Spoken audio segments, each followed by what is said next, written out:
Beredar ramalan bahwa sebentar lagi, yaitu tepatnya tanggal 23 September 2025, akan ada peristiwa rapture atau pengangkatan orang-orang percaya yang menurut iman Kristen kita, itu berarti hari kedatangan Tuhan Yesus di awan-awan untuk menjemput orang-orang yang percaya.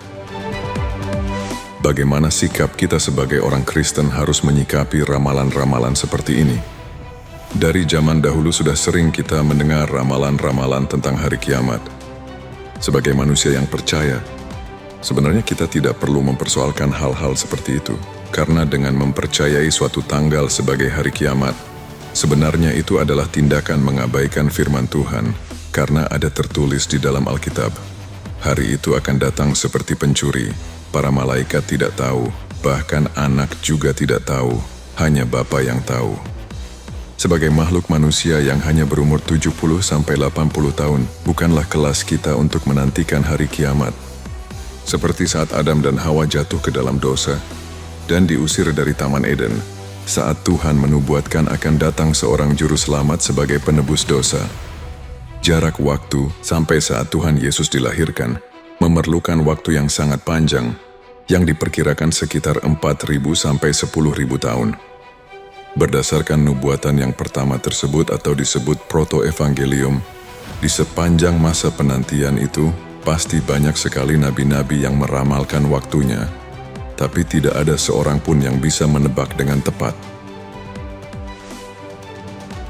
Sebagai orang percaya, sebetulnya kita sudah harus mempersiapkan seluruh hidup kita untuk kedatangan hari itu, bukan untuk tanggal 23 September 2025.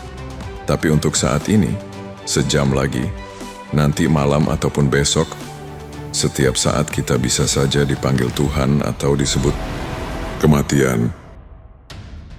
Dan bila saat itu terjadi, hanya orang-orang yang sudah membereskan hidupnya yang akan bersama Tuhan Yesus. Sebesar apapun yang telah kita lakukan untuk pekerjaan Tuhan selama hidup kita, namun bila masih ada sedikit saja noda dan celah dalam diri kita, Tuhan pasti akan menolak kita. Karena ada tertulis, tidak ada satupun yang najis yang bisa masuk ke dalam langit baru dan bumi yang baru. Mungkinkah kita menjadi tak bernoda dan tak bercelah? Jawabannya adalah, sangat mungkin, karena Tuhan sendiri yang sudah berfirman, "Kuduslah kamu, sebab aku kudus." Bagaimana cara agar kita dapat menjadi kudus? Sedang kita masih hidup di dunia yang tidak kudus, cara kita menjaga kekudusan adalah terus berada di dalam genggaman tangan kasih Tuhan.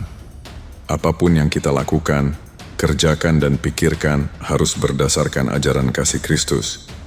Bagaimana kalau kita meleset dan jatuh ke dalam dosa?